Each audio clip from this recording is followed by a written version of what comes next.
الحمد لله وكفى وسلام على عباده الذين اصطفى أما بعد أعوذ بالله من الشيطان الرجيم بسم الله الرحمن الرحيم إنما المؤمنون إخوة فأصلحوا بين أخويكم واتقوا الله لعلكم ترحمون.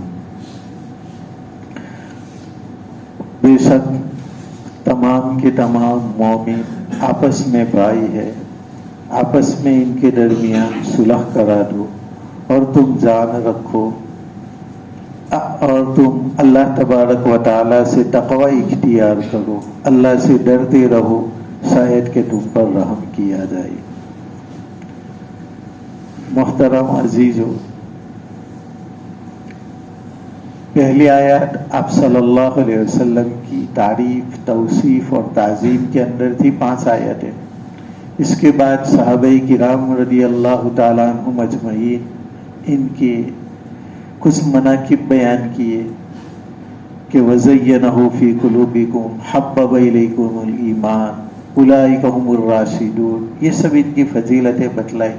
اس کے بعد 2 آیتیں وَإِن طَائِفَتَانِ مِنَ الْمُؤْمِنِينَ اقْتَتَلُوا، یہ بندوں کے حقوق کے متعلق ہے کہ مومنوں کی 2 جماعتیں اگر آپس کے اندر بھیڑ جائے، کسی طریقے سے لڑائی ہو جائے تو ان کے درمیان صلح کرا دو.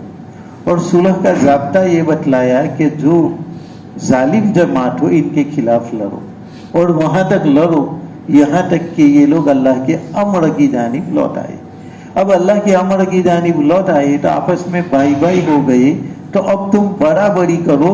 2 الفاظ بیان فرمائے فَأَصْلِحُوا بَيْنَهُمَا بِالْعَدْلِ وَأَقْسِطُوا، کہ برابری کے ساتھ دونوں کے درمیان اصلاح کرا دو اور انصاف کرو. کسی ایک جانب میلان اچھی چیز نہیں ہے، کسی ایک فریق کی جانب کہ یہ چونکہ ہمارا طرفدار ہے، ہمارا رشتہ دار ہے. فرمایا ایسا نہ سوچے، دونوں کے درمیان برابری کرو، کیونکہ انصاف اللہ کو پسند ہے. اور اس کی اصل وجہ دوسری آیت میں بتلائی کہ یہ انصاف کیوں ہونا چاہیے اور اللہ کیوں چاہتا ہے کہ تم انصاف کے ساتھ رہو.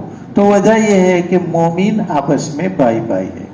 بھلا 2 بھائیوں کے درمیان کبھی جھگڑا ہوتا ہے؟ 2 بھائیوں کے درمیان جھگڑا اچھا نہیں سمجھا جاتا.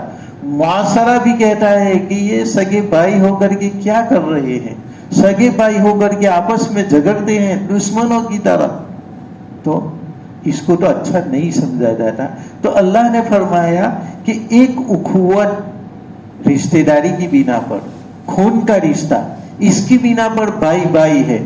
دوسرا رشتہ قرآن نے بتلایا انما المؤمنون اخوہ، کہ ایک تو خونی رشتہ کی بنا پر تم بھائی بھائی ہو اس لیے کہ تمہارے ماں باپ ایک ہے، اور دوسرا یہ کہ تم ایمان کی وجہ سے بھائی بھائی ہو اس لیے کہ تمہارا نبی ایک ہے، تمہارا پیغمبر ایک ہے، تمہارا قرآن ایک ہے. اس بنا پر تم سب آپس کے اندر بھائی بھائی ہو. ایک پیغمبر ہے تو جیسے ایک باپ کے بیٹے بھائی ہوا کرتے ہیں تو ایک پیغمبر کے امتی آپس کے اندر بھائی ہے. تو نبی کریم صلی اللہ علیہ وسلم ہمارے روحانی باپ ہوئے، اور قرآن میں بھی ہے وَأَزْوَاجُهُ أُمَّهَاتُهُمْ کہ آپ صلی اللہ علیہ وسلم کی بیویاں یہ مومنوں کی مائیں ہیں. تو آپ صلی اللہ علیہ وسلم ہمارے باپ ہیں اور آپ صلی اللہ علیہ وسلم کی بیویاں ہماری مائیں ہیں. تو اب ان کی اولاد آپس کے اندر بھائی بھائی ہے. تو یہ اخوت کبھی خونی رشتے کی بنا پر اور اخوت کبھی دین کی وحدت کی بنا پر ہوتی ہے. ایک تیسری اخوت بھی ہے جو قرآن مجید کی جو بعد والا ہمارا صفحہ ہے اس کے اندر یا ایھا الناس انا خلقناکم من ذکر و انثی، آئندہ صفحہ پر آنے والی ہے. یہ ایک تیسری اخوت ہے کہ ہم نے تم تمام انسان کو ایک ماں باپ سے پیدا کیا، آدم اور حوا سے تم کو پیدا کیا. تو یہ انسانی اخوت ہے. تو اخوت 3 طرح کی ہوا کرتی ہے. کبھی تو خونی رشتہ ہوا کرتا ہے، سگا بھائی ہوا کرتا ہے، رشتے داری کا بھائی ہوا کرتا ہے، اور دوسرا بتلایا کہ ایمان کی بنا پر وحدت، کہ جتنے مومنین ہیں یہ آپس کے اندر بھائی بھائی ہے، اس میں کوئی بڑا اور کوئی چھوٹا نہیں ہے، غریب ہو یا مالدار ہو، امیر شریف ہو یا گٹیا قسم کا ہو، کسی کو بھی شریعت نے، اللہ نے اونچا نیچا نہیں بنایا، بلکہ اسلامی لحاظ سے سب مسلمان برابر ہے۔ غریب مسلمان کو بھی نماز پڑھی اتنا ہی ثواب جتنا مالدار کو، شریف جس کو تم سمجھتے ہو اور گٹیا تم جس کو سمجھتے ہو، اللہ کے نزدیک اس کا کوئی فرق نہیں ہے۔ اور کوئی آدمی بیمار بھی نماز پڑھے یا کوئی آدمی تندرست بھی، اللہ کے نزدیک کوئی فرق نہیں، بلکہ بیمار آدمی کو اللہ تعالیٰ زیادہ ثواب دے گا، غریب آدمی کو اللہ تبارک و تعالیٰ زیادہ ثواب دے گا۔ تو ایمانی اخوت کے اعتبار سے تم آپس کے اندر بھائی بھائی ہو۔ اور آپ صلی اللہ علیہ وسلم نے تو یہ رشتہ بھی بتلایا کہ انسانی اعتبار سے بھی، چاہے وہ کافر ہو، چاہے وہ ہندو ہو، عیسائی ہو، یہودی ہو، وہ بھی ایک اعتبار سے بھائی ہے، کیونکہ انا خلقناکم من ذکر و انثی، اور اللہ تبارک و تعالی نے تمام انسانوں کو پیدا کیا ہے، اس میں آدم اور حوا کو ذریعہ بنایا۔ اور آپ صلی اللہ علیہ وسلم نے فرمایا الخلق عیال اللہ، تمام کی تمام مخلوق اللہ کی عیال ہے، چاہے وہ مسلمان ہو چاہے وہ کافر ہو، تمام کی تمام مخلوق اللہ کی عیال ہے۔ اور اللہ کے نزدیک بہترین وہ ہے جو اس کی عیال کے ساتھ مہربانی سے پیش آئے۔ تمہاری اولاد کے ساتھ اگر کوئی آدمی اچھا تعلق رکھتا ہے تو تم کو کتنا اچھا لگے گا وہ آدمی، کہ یہ تو میرے بچوں کے ساتھ حسن سلوک کرتا ہے۔ تو اللہ کا کنبہ ہے تمام کی تمام مخلوق، تو ان مخلوق کے ساتھ اگر کوئی احسان کا برتاؤ کرتا ہے تو اللہ تبارک و تعالیٰ کو یہ بہت زیادہ پسند ہے۔ اس کے اندر ہندو مسلم وغیرہ کا بھی کوئی فرق نہیں ہے۔ ایک مرتبہ ایک جنازہ جا رہا تھا، آپ صلی اللہ علیہ وسلم کھڑے ہو گئے، صحابہ کرام نے کہا کہ یا رسول اللہ، یہ تو ایک یہودی کا جنازہ ہے، ناپاک مردہ یہودی بے ایمان، ان کا جنازہ ہے۔ آپ صلی اللہ علیہ وسلم نے فرمایا میں اس لیے نہیں اٹھا، وہ انسان تو ہے نا، تو انسان ہونے کی بنا پر میں اٹھا ہوں، تو انسان ہونے کی ایک شان ہے۔ اسی لیے آج مہاماری کے زمانے میں تم دیکھو کہ مسلمان جو کھانا بھی بانٹتے ہیں، پیسے بھی بانٹتے ہیں، اس میں کوئی تفریق نہیں کرتی، اور اسلام یہی سکھاتا ہے کہ اس کے اندر کوئی تفریق نہیں ہوتی۔ قحط کے زمانے میں مکہ کے اندر قحط پڑا تھا، آپ صلی اللہ علیہ وسلم مدینہ منورہ میں تھے، تو بھی 500 دینار آپ صلی اللہ علیہ وسلم نے چندہ کر کے ان جو کافر مشرکین تھے مکہ کے، ان کے سرداروں کو دیا کہ تمہارے غریبوں کے اندر تم تقسیم کرو۔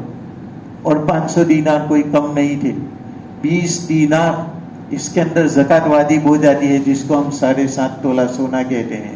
یہ تو فقط 20 دینار میں ہو جاتا ہے، تو یہ 20 دان 200 200 ہوئے تو 10 گنا 20 گنا اور 25 گنا ہوا، کہ جو 7.5 تولہ شرعی، اس کے 25 گنا ہوئی۔ اتنا زیادہ آپ صلی اللہ علیہ وسلم نے دینار چندہ کر کے آپ صلی اللہ علیہ وسلم نے ان کو دیا تھا، اس میں کوئی فرق ہوا کرتا نہیں۔ اور ان کے جنازے کو دیکھ کر کے بھی آپ صلی اللہ علیہ وسلم کھڑے ہو گئے، کیونکہ ایک ہیبت کی چیز ہے اور ایک انسانی مردہ ہے، اس بنا پر آپ صلی اللہ علیہ وسلم نے فرمایا کہ میں اس کی تعظیم کے لیے کھڑا نہیں ہوا، میں تو ایک انسانیت کے ناطے کھڑا ہو گیا ہوں۔ اس لیے انسانیت کے ناطے آج ہم پر بھی ضروری ہے کہ ہم ہر ایک کی مدد کریں، جو بھی بھوکا ہے ان کو کھلائے، جو بھی بیمار ہے ان کی دوا دارو علاج وغیرہ کرے، اور جتنا بھی ہم سے ہو سکتا ہے اتنا ہم حصہ لیں۔ بلکہ خوشی ہوئی کہ بہت سے مسلمانوں کا یہ سنا کہ یہ ان کی جو آخری رسومات ہے وہ ہندو لوگ اپنے گھر والوں کو لینے کے لیے تیار نہیں۔ کورونا کا ان کو اتنا خوف لگا ہوا ہے کہ اگر مردہ بھی ہم اپنے گھر لے جائیں گے اور ان کی رسومات ادا کریں گے تو ہم مر جائیں گے۔ ایسے مردے جن کو ان کے گھر والوں نے بھی قبول نہیں کیا، ان کی بھی مسلمانوں نے تجہیز اور تکفین کی۔ ہاں البتہ جو جلاتے ہیں ان کے مذہب کے مطابق، اس کے بجائے مسلمان یہ کام نہ کرے، کیونکہ ہم کو تو ہمارے نبی صلی اللہ علیہ وسلم نے آگ کی تکلیف دینے سے روکا ہے کہ ہم کسی کو آگ کے اندر نہ جلائیں. تو کیا ہندو کیا مسلمان، ہم کسی کو بھی نہیں جلائیں گے. اور جس طریقے سے ہم زندہ کو نہیں جلائیں گے، ہم مردہ کو بھی نہیں جلائیں گے، بلکہ ایک گڑھا کھودیں گے اور گڑھا کھود کر کے ایک کپڑے میں لپیٹ کر کے ان کو ہم قبر کے اندر دفن کر دیں گے. ہاں جس طریقے سے مسلمان کا اکرام ہوتا ہے 3 کپڑوں کے اندر، تو چونکہ یہ تو مسلمان نہیں ہے اور ان کے وہاں ان کو کوئی ادب بھی نہیں سمجھا جاتا، اس لیے ایک کپڑا کے اندر لپیٹ لے اور لپیٹ کر کے اس کو قبر کے اندر ڈال دے بس. حضرت ابو طالب کی وفات ہو گئی تو حضرت علی رضی اللہ تعالیٰ عنہ باقاعدہ اجازت لیتے ہیں کہ یا رسول اللہ آپ کے چچا اور میرے والد انتقال کر گئے ہیں، کیا حکم ہے؟ آپ صلی اللہ علیہ وسلم نے فرمایا ان کو کپڑے میں لپیٹو اور پھر قبر میں دفن کر دو. کہا یا رسول اللہ وہ تو کافر ہے. فرمایا کہ جاؤ میں نے جو کہا ہے وہ کرو، ان کو کپڑے میں لپیٹو. تو باقاعدہ اس کے لیے کوئی سنت اور مسنون. اب کوئی ہندو کہے کہ ہم کو مسنون کپڑا کیوں نہیں دیا؟ ارے تم سے تو اچھا کیا نے، تم تو جلا دیتے ہو ماچس کے ذریعہ، ہم نے جلایا نہیں ہے بلکہ ہم نے کپڑے کے اندر لپیٹا. اب رہی وہ تعظیم جو مسلمان کی ہے تو وہ تو ہم کیسے کر سکتے ہیں؟ یہ اکرام تو مسلمان کے ساتھ خاص ہے. آج بہت سارے ہندوؤں کو یہ اشکال ہوتا ہے کہ ہم کو سلام نہیں کیا جاتا، سلام خاص مسلمانوں کے لیے ہے. ارے یہ مسلمانوں کا اکرام ہے تو جہاں پر اسلام ضروری ہے وہاں پر تو یہی ہوگا. ہم تمہیں تو نہیں کہتے کہ تم اسلامی رسومات ادا کرو، ہم تمہیں نہیں کہتے کہ تم مسجد میں نماز پڑھنے کے لیے آؤ، تو یہ تمہارا دین ہے، لکم دینکم ولی دین. تو اسی طریقے سے یہ اسلام جو السلام علیکم ہے وہ خاص اکرام مسلمانوں کا ہے. ان کے لیے ہم السلام علی من اتبع الہدی یا فقط السلام اس طریقے کے الفاظ بولیں گے. السلام علیکم کا جو خاص خطاب ہے وہ مسلمانوں کے لیے ہے. اسی طریقے سے تجہیز باقاعدہ 3 کپڑوں کے اندر، مرد ہے تو کفن دینا، عورت ہے تو 5 کپڑوں کے اندر کفن دینا، ان کی نماز جنازہ پڑھنا اور ان کو قبر کے اندر قبلہ رخ رکھنا، یہ مسلمان جو ہو ان کے ساتھ خاص ہے.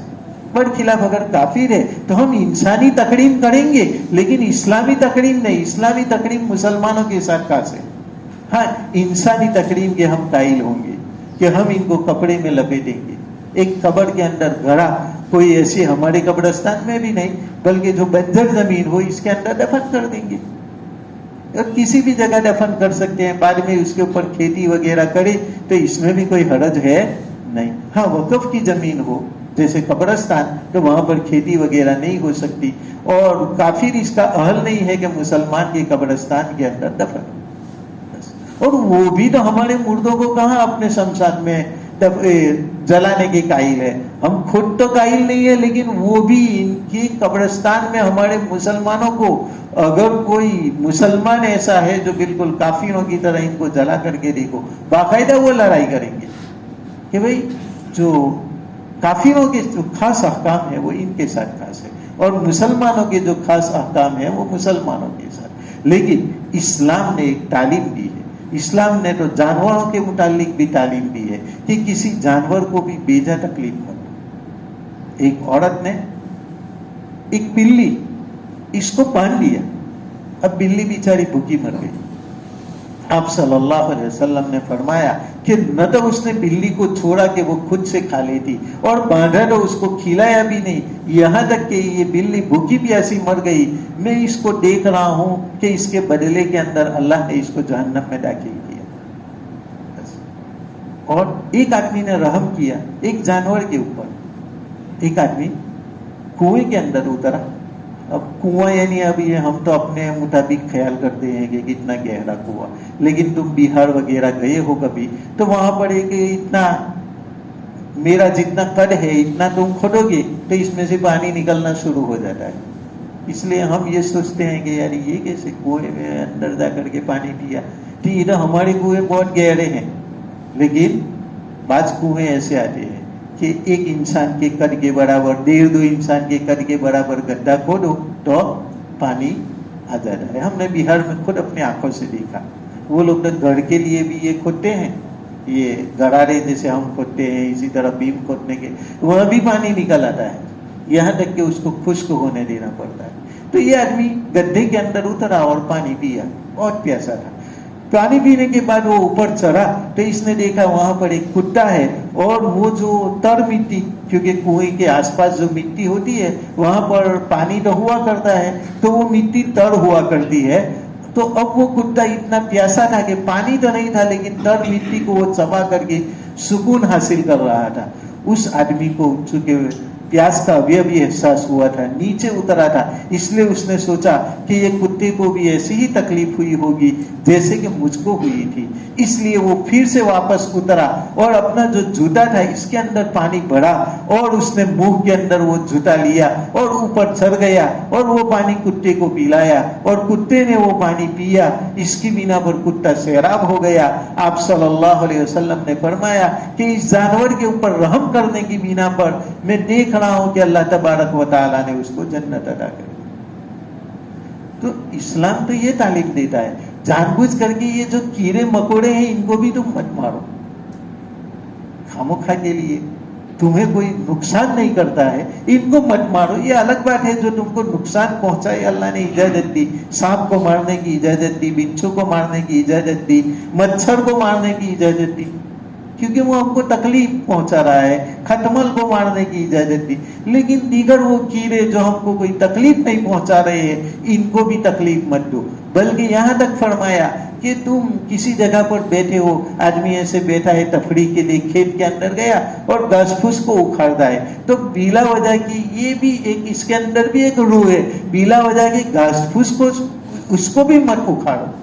ہمارے نبی کریم صلی اللہ علیہ وسلم کی یہ تعلیم ہے، اور آپ صلی اللہ علیہ وسلم نے فرمایا جس کا بھی تر جگر ہے اس کے ساتھ احسان کرنا ہے۔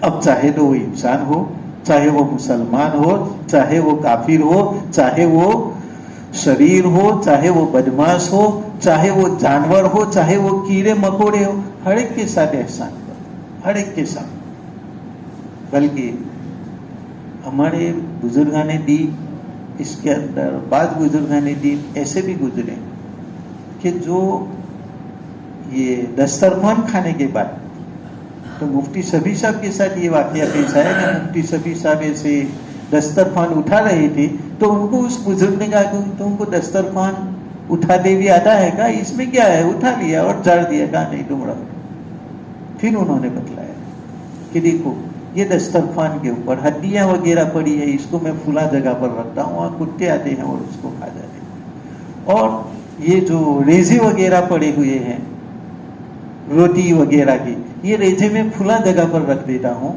تو اس کو یہ مرغیاں وغیرہ آ کر کے کھا جاتی ہے، اور فروٹ کے جو چھلکے وغیرہ ہے وہ فلاں جگہ پر یہ جانور آ کر کے، بکری وغیرہ آ کر کے کھا جاتے ہیں، اور بالکل جو چھوٹے چھوٹے ریزے ہیں وہ فلاں جگہ پر میں رکھتا ہوں، وہاں پر چونٹیاں، کیڑے مکوڑے وہ آ کر کے کھاتے ہیں۔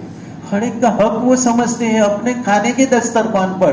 تو مفتی شفیع صاحب جیسے اتنے بڑے مفتی اعظم وہ کہتے ہیں کہ تب مجھے پتا چلا کہ ہمارے جو اللہ والے بزرگان دین ہیں وہ کتنا خیال رکھتے ہیں کہ جانوروں کے لیے الگ، اس میں کیڑے مکوڑوں کے لیے الگ انہوں نے وہ بالکل چھوٹے چھوٹے ریزے کہ جو مرغیوں کی بھی چونچ میں نہیں آ سکتے وہ وہاں پر رکھتی ہے، جہاں کیڑے مکوڑے آتے ہیں اور چونچ میں آ سکتے ہیں وہ وہاں پر رکھتی ہے، اور اس سے بڑے بکری وغیرہ کے لیے رکھتی ہے۔ تو اسلام نے اتنا زیادہ سکھاتا ہے کہ تم ہر ایک کے ساتھ احسان کا برتاؤ کرو، تمہارا دوست ہو اس کے ساتھ بھی احسان کا سلوک کرو، تمہارا دشمن ہو ان کے ساتھ بھی تم سلوک کرو۔ تو بھلا اب آپس میں دو بھائیوں کے درمیان لڑائی ہو رہی ہے تو اے مسلمان ہو تمہیں کیا کرنا چاہیے؟ آیا تم دونوں کو لڑاؤ گے، ادھر بھی لڑائیں گے ادھر بھی لڑائیں گے، اس کے گھر جا کر کے اس کی طرف داری کریں گے، اس کے گھر جا کر کے اس کی طرف داری؟ یہ بہت کمینی حرکت ہے، یہ نیچے لوگوں کا کام ہے۔ ایک معزز آدمی، ایک شریف آدمی ایسا نہیں کر سکتا، تو اللہ تبارک و تعالیٰ نے بتلایا کہ تم صلح کرا دو، اس لیے کہ مومن تو بھائی بھائی ہے، اور مومن جب بھائی بھائی ہے تو بھائیوں میں کیا اس طریقے سے قطع تعلق اچھی چیز ہے؟ بالکل اچھی چیز نہیں. فاصلحوا بین اخویکم، لہذا تم آپس میں صلح کرا دو، اور اس میں اللہ سے خوف کرنا. تمہارا ذاتی فائدہ ہو دو آدمیوں کے درمیان دشمنی کا، اس کی بنا پر تم یہ سوچو کہ یہ دونوں بھائی مل کر کے کیوں رہ رہے ہیں، اور کسی طریقے سے تم لڑائی اس کے اندر ڈالو گے تو یہ تقوی کے خلاف تم کرنے والے ہوں گے اور تم کو گناہ ہوگا. حضرت آدم علیہ السلام کے جو دو بیٹے تھے، قابیل نے حابیل کو قتل کر دیا تھا، تو اب قابیل نے ایک بری رسم ڈالی تھی. اس لیے دنیا میں اب تک جتنے قتل ہو رہے ہیں تو قاتل کے اوپر تو اس کا گناہ ہے، لیکن وہ قابیل کے اوپر بھی اس کا گناہ ہوگا، کیونکہ بری رسم وہ ڈال کر کے آیا تھا. اس بنا پر تو ہم بھی اس طریقے سے نہ بنے کہ ہم دو آدمیوں کے درمیان لڑائی کرائے، تو اب ہمارے دشمنی کرانے کے نتیجے میں دو بھائی لڑیں گے، دو بھائیوں کی اولاد لڑیں گی، آپس میں دشمنیاں ہوگی، خون بہے گا، کتنا مال برباد ہوگا. اس کی تباہی کے سبب تم بنو گے تو تم بھی گنہگار بنو گے. اس لیے اللہ نے فرمایا واتقوا اللہ، کہ تم اللہ سے ڈرو. تمہیں کوئی نہیں دیکھ رہا ہے کہ تم دو بھائیوں میں دشمنی کرا رہے ہو، بھلے تمہیں کوئی نہیں دیکھ رہا ہے لیکن ایک اللہ تو تمہیں دیکھ رہا ہے. لہذا تم تقوی اختیار کرو لعلکم ترحمون، اور تقوی اختیار اس لیے کرو کہ تم پر رحم کیا جائے. اللہ سے ڈرو گے تو تم پر رحم کیا جائے گا، اور رحم اگر تمہیں چاہیے تو دو بندوں کے درمیان صلح کراؤ اور ہر ایک کو تم بھائی بھائی سمجھو. اب اس کے بعد قرآن مجید کی آیت یا ایھا الذین آمنوا لا یسخر قوم من قوم عسى ان یکونوا خیرا منهم ولا نساء من نساء عسى ان یکن خیرا منهن ولا تلمزوا انفسکم ولا تنابزوا بالالقاب. یہ آپس میں لڑائی جھگڑا جو ہوتا ہے اس کی تین وجوہات، اور یہ تین وجوہات دو وجوہ کے اندر داخل ہو جاتی ہے. تو قرآن مجید کے اندر یہ دو وجہ بتلائی کہ آپس میں لڑائی کیوں ہوتی ہے.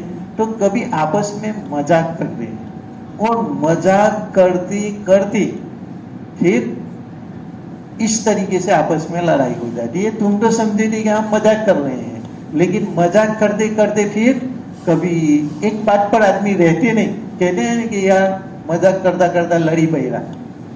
تو اللہ تبارک و تعالی یہ دو ذرے بتلا رہا ہے کہ دو چیزیں ایسی ہیں جو تم کو لڑائی تک لے جا سکتی ہے. اس لیے تمہارے درمیان لڑائی ہوگی، اور لڑائی ہو تو صلح کرانا ہے. لیکن اس لڑائی سے بچانے کے لیے اللہ تبارک و تعالی نے اس آیت کے اندر تین حکم فرمائے ہیں، جو در حقیقت تو دو ہی حکم ہے لیکن تفصیلی طور پر بتلائے تو تین حکم ہے کہ آپس میں ایک دوسرے کی مذاق مت کرو. دوسرا بتلایا کہ کسی کے اوپر عیب مت لگاؤ، کسی کے اوپر عیب مت لگاؤ. عیب لگانا یعنی کسی کو لولا، لنگڑا، اندھا، کانا ایسا بولتے نہیں کبھی کہ یار اندھڑوں سے تو نے دیکھا تو نہیں. اسی طریقے سے کچھ ہو گیا تو لنگڑا، راستے میں سے کوئی ہٹتا نہیں، ہمارا اسکوٹر جا رہا ہے تو ہم کیا کہتے ہیں کہ بڑھ جا جی وہ، اس طریقے سے بول دیتے ہیں ہم کبھی، بیل وغیرہ. تو یہ کیا ہوا؟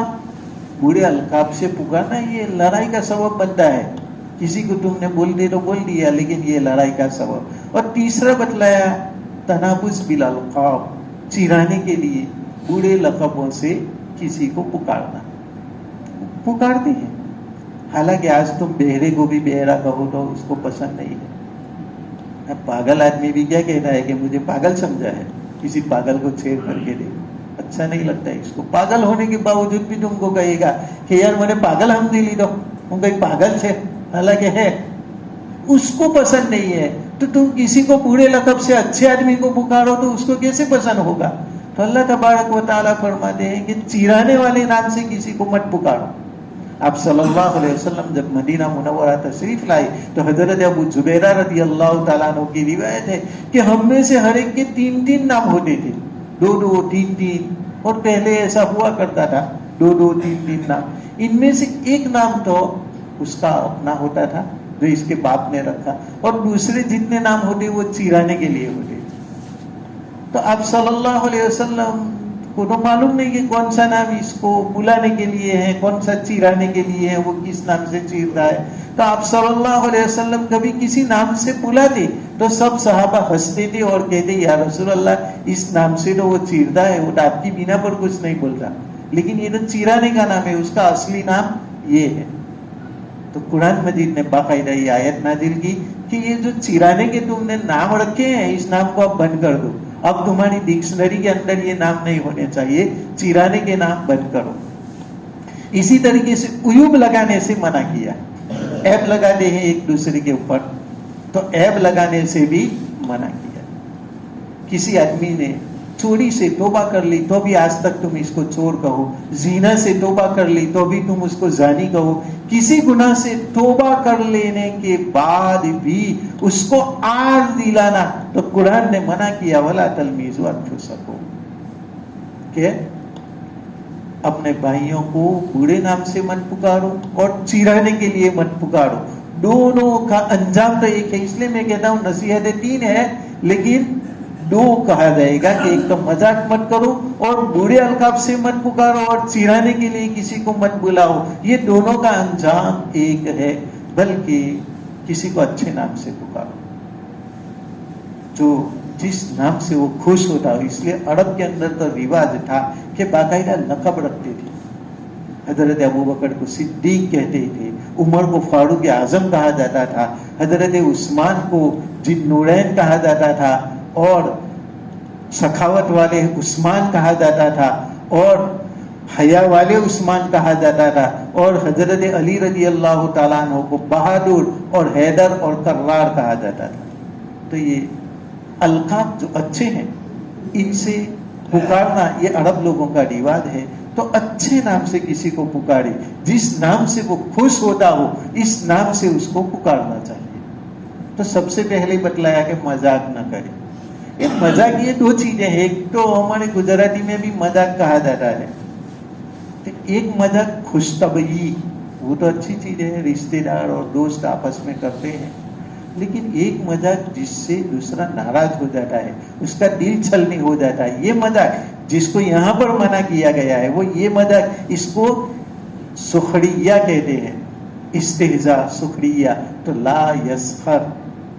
اور ایک دوسرا جس کو شریعت میں مزاح کہا گیا ہے، یعنی مذاق کرنا، دل لگی کرنا، یہ تو اچھی چیز ہے اور یہ تو کرنا چاہیے، ورنہ جس مذہب کے اندر مذاق بھی نہ ہو وہ تو مردوں کا گھر سمجھا جائے گا، گھر کے اندر مذاق ہی نہیں، ہمیشہ بالکل سیریس ہی آدمی بیٹھا رہے تو کیسے اچھا لگے گا؟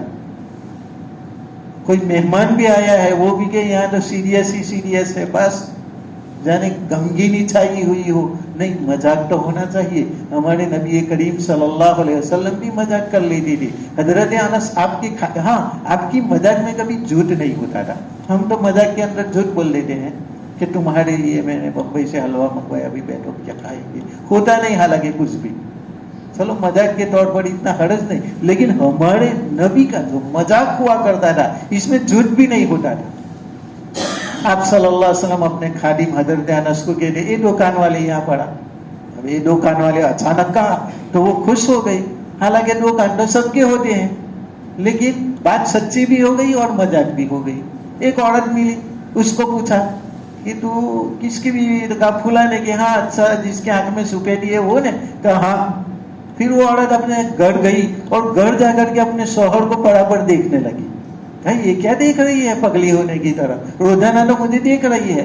کہا آپ صلی اللہ علیہ وسلم نے فرمایا کہ تمہارے شوہر کی آنکھوں میں سفیدی ہے۔ کہا پگلی وہ ہر ایک کی آنکھوں میں سفیدی ہوتی ہے، وہ مذاق کے طور پر تم کو کہا، تو بات تو صحیح تھی، لیکن ایک طرح آپ صلی اللہ علیہ وسلم کی بات کو سن کر عورت کے دماغ کے اندر یہ آ گیا کہ میرے شوہر کی آنکھوں میں سفیدی ہے، حالانکہ وہ سمجھی نہیں کہ سفیدی تو ہر ایک کی آنکھوں کے اندر ہوا کرتی ہے۔ ایک صحابی آیا اور کہا کہ یا رسول اللہ، مجھے راستہ قطع کرنا ہے، سفر کرنا ہے، اور میری اونٹنی سواری کی قابل نہیں رہی ہے، لہذا مجھے ایک اونٹ دو۔ آپ صلی اللہ علیہ وسلم نے فرمایا میں تمہیں اونٹنی کا بچہ دوں گا۔ صحابی نے کہا یا رسول اللہ، اونٹنی کے بچے کو میں کیا کروں گا، مجھے تو سفر کرنا ہے۔ کہا نہیں، میں تو اونٹنی کا بچہ ہی دوں گا۔ اور وہ صحابی سوچنے لگے کہ یار یہ کیا، مجھے سفر کرنا ہے اور یہ کہتے ہیں اونٹنی کا بچہ دوں گا۔ آپ صلی اللہ علیہ وسلم نے اس کو اونٹ دیا. کہا یا رسول اللہ آپ تو کہہ رہی تھی کہ میں اونٹنی کا بچہ دوں گا. تو کہا کہ یہ کسی اونٹنی کا بچہ نہیں ہے, ایسے ہی نکلا ہے. یہ چاہے کتنا بڑا اونٹ ہے لیکن اونٹنی کا تو بچہ ہے. میں چاہے کتنا بڑا ہو چکا لیکن اپنی ماں کا تو بیٹا ہی ہوں, اپنی ماں کا تو بچہ بھی ہوں. چاہے کتنے بھی بڈھے ہو گئے ہو, لیکن حاجی صاحب بھی ہمارے اتنے بڑے ہو چکے, لیکن اپنی ماں کی کیا ہوئے, بچے ہی ہوئے. تو فرمایا کہ یہ جو اونٹ ہے یہ اونٹنی کا بچہ ہی تو ہے. ایک بڈھی آئی اور کہا کہ یا رسول اللہ میرے لیے دعا فرمائے, میں جنت میں چلی جاؤں. آپ صلی اللہ علیہ وسلم نے فرمایا کوئی بڈھی جنت میں نہیں جائے گی. وہ بڈھی رونے لگی. آپ صلی اللہ علیہ وسلم نے اس کو رونے دیا. ایسا صدیقہ رضی اللہ تعالیٰ عنہ کو رحم آ گیا. کہا یا رسول اللہ آپ بھی کیا کرتی ہو, وہ تو بہت زیادہ رو رہی ہے اور وہ کہتی ہے کہ بڈھی جنت میں نہیں جائے گی تو کیا میں جہنم میں جاؤں گا. آپ صلی اللہ علیہ وسلم نے فرمایا کہ اس بڈھی کو کہو کہ کوئی بھی عورت جنت کے اندر بڈھی ہو کر کے نہیں جائے گی, کوئی مرد بھی بڈھا ہو کر کے نہیں جائے گا, بلکہ ہر ایک کو جوان بنا کر کے جنت میں داخل کیا جائے گا. تو میں نے یہ کہا کہ کوئی بڈھی نہیں جائے گی جنت میں, ورنہ جنت میں تو جانے والی ہے. لیکن اتنی دیر تک وہ عورت پریشان ہوئی. لیکن آپ صلی اللہ علیہ وسلم کی ایک بھی بات کے اندر جھوٹ نہیں تھا. صحابہ کرام بھی کبھی مذاق کر لیتے تھے. ایک صحابی تو ایسا مذاق کرتے تھے کہ اس صحابی کے مذاق سے دوسرے ڈرتے تھے, اتنا مذاق بنا لیتے تھے. لیکن اس کی بنا پر کسی اور کو تکلیف نہیں ہوتی تھی. وہ صحابی نے ایک مرتبہ آپ صلی اللہ علیہ وسلم کا بیان تھا مسجد نبوی کے اندر, تو یہ صحابی بھی آئے اور مذاق کرنے والے صحابی. تو ایک صحابی آگے آئے, اونٹنی کو باندھ کر کے, اونٹنی انہوں نے, آج کل ہم گاڑی لے کر کے آتے ہیں, باہر پارکنگ کرتے ہیں, اس زمانے میں یہی جانور ہوتے تھے اور اسی کا پارکنگ کسی جگہ پر باندھ دینا ہوتا تھا. تو انہوں نے باندھ دیا اونٹنی کو کسی جگہ پر, اور باندھ کر کے انہوں نے دیکھا کہ انہوں نے وہاں پر اونٹنی باندھ دی. کہا پھر دیکھ لیا اس کی اونٹنی کو, وہاں جا کر کے اس صحابی کو السلام علیکم, کیسے ہو, خیریت سے ہو, علیک سلیک سب باتیں ہوئی. اس کے بعد کہا کہ آپ کا جی چاہتا ہے کہ اونٹ کا گوشت کھائے. بالکل, کیونکہ وہ تو سفر کر کے آئے تھے, اور کسی مہمان سے پوچھو کہ گوشت کھاؤ گے تو مہمان کو تو اچھا لگے گا, چاہے گھر پر اچھا نہ لگے لیکن مہمان جائے تو ذرا ٹیسٹ بدل جائے, ایسا اچھا لگتا ہے. تو وہ صحابی نے بھی کہا کہ ہاں میں چاہتا ہوں ذرا گوشت پکایا جائے اونٹ کا. وہ صحابی گئی اور ان کی جو اونٹنی باندھی تھی اس کو ذبح کر دیا, اور ذبح کر کے سب کو کھلایا. سب نے آرام سے کھایا. وہ صحابی خوش ہو گئے کہ ہم کو گوشت کھلایا گیا. ان کو معلوم نہیں کہ یہ ہمارے ہی اونٹ کا صدقہ ہے, لیکن اونٹ ذبح ہو گئے. اب اس کے بعد شام کو گھر جانے کی باری آئی, تو پھر صحابی نے دیکھا کہ اپنا اونٹ تو ہے نہیں, اس لیے وہ برابر رونے دھونے لگے اور آپ صلی اللہ علیہ وسلم سے شکایت کی. آپ صلی اللہ علیہ وسلم نے پوچھا کہ کیا ہوا. کہا کہ وہی ان کا اونٹ کوئی لے گیا. تحقیق کی تو پتا چلا کہ وہ جو ابھی دعوت میں کھایا گیا وہ وہی اونٹ تھا. کہا وہ فلانے نے ذبح کیا تھا, بلاؤ اس کو. اب صحابی کو پتا چلا کہ میری تلاشی ہو رہی ہے, تو ایک دوسرے صحابی کے گھر میں چھپ گئے کہ بھئی اب تو آپ صلی اللہ علیہ وسلم کی پکڑ ہوگی. آپ صلی اللہ علیہ وسلم اسے تلاش کرتے ہیں. دوسرے صحابہ بھی ڈرتے ہیں, پوچھتے ہیں کہ کہاں گئی, تو کوئی بتلاتا بھی نہیں, کیونکہ خوف لگتا تھا کہ آج میں نے بتلا دیا تو کل میرا وہ کوئی مذاق کریں گے, کیونکہ ان کی مذاق کرنے کی عادت تھی. اس نے کہا یا رسول اللہ وہ کسی کے گھر میں چلا گیا ہوگا. آپ کو اشارے کنائے سے پتا چلا کہ فلانے گھر کے اندر ہے. آپ صلی اللہ علیہ وسلم وہاں تشریف لے گئے, وہاں گھر والوں سے پوچھا کہ وہ آدمی یہاں پر آیا ہے. اب ان کو بھی خوف لگتا ہے کہ ہاں کہوں تو پھر میری باری آئے گی, کبھی میرا بھی وہ ایسا ہی مذاق کریں گے. اس لیے کہا کہ یا رسول اللہ آیا تو ہے, اور اس طریقے سے اشارہ کیا, زبان سے نہیں بولے تاکہ ان کو پتہ نہ چلے. اس لیے کہا کہ یا رسول اللہ آئے تو تھے, لیکن اس کے پیچھے جو لکڑیاں تھی تو انہوں نے اشارہ صحابی نے فقط کر دیا کہ یہ لکڑیوں کے پیچھے دیکھو. آپ صلی اللہ علیہ وسلم پیچھے گئے تو پیچھے سے ان کو نکالا کہ باہر نکلو. نکال کر کے کہا کہ تم نے یہ کیا, ایک دوسرے کا اونٹ ذبح کر دیا. کیا یا رسول اللہ کھانے کا جی چاہتا تھا, دعوت کھانے کا, کئی دنوں سے گوشت نہیں کھایا, تو سوچا کہ چلو اب ایک دعوت کھا لے, دوسروں کو بھی کھلا دے. کہا یہ بات تو ٹھیک ہے، لیکن تم کو مسئلہ معلوم نہیں کہ مالک کی اجازت کے بغیر جانور کو ذبح نہیں کر سکتے؟ کہا یا رسول اللہ میں نے اجازت لی تھی۔ اس نے کہا کہ بالکل اجازت نہیں لی میری، خامخواہ کہہ رہے ہیں۔ کہا یہ کہہ رہا ہے کہ اجازت لی۔ کہا تم نے نہیں کہا کہ کھانے کا؟ میں نے پوچھا تھا کہ جی چاہتا ہے، تو تم نے کہا ہاں، تو پھر کس کا جانور ذبح کریں گے؟ تمہارا جی چاہتا ہے تو کسی اور کا ذبح کریں گے، تمہارا ہی تو ذبح کیا جائے گا۔ تو اجازت تو لی، تم نے خود کہا تھا کہ میرا کھانے کا جی چاہتا ہے۔ آپ صلی اللہ علیہ وسلم بھی ہنسے، اور ہنسنے کے بعد فرمایا کہ یہ بات چلو ٹھیک ہے، لیکن ہم اونٹ کا کیا کریں گے؟ اس کو تو سفر کر کے جانا ہے۔ کہا یا رسول اللہ مجھے یقین تھا کہ جہاں آپ کی ذات اقدس موجود ہو وہاں کوئی امتی پریشان نہیں ہو سکتا، آپ تو بہت زیادہ سکی ہو، مجھے آپ ہی کی ذات کے اوپر توقع تھی کہ آپ اس کو اونٹ ضرور بھی ضرور دو گے، اس لیے میں نے یہ اونٹ ذبح کر دیا۔ آپ صلی اللہ علیہ وسلم ہنسے، کہا اچھا تم تو مسکا بھی مان لیتے ہو، چلو اچھی بات ہے، ہم اس کو اونٹ دے دیں گے۔ یہ صحابہ کرام کا مزاج تھا۔ اور بھی ایک صحابی کی بات ہے، انشاءاللہ آئندہ کل کریں گے، 6:30 بج چکے۔ سبحان اللہ وبحمدہ، سبحانک اللہم وبحمدک، واشہد ان لا الہ الا انت، نستغفرک ونتوب الیک۔ وصلی اللہ تعالی علی سیدنا محمد وعلی آلہ وصحبہ اجمعین برحمتک یا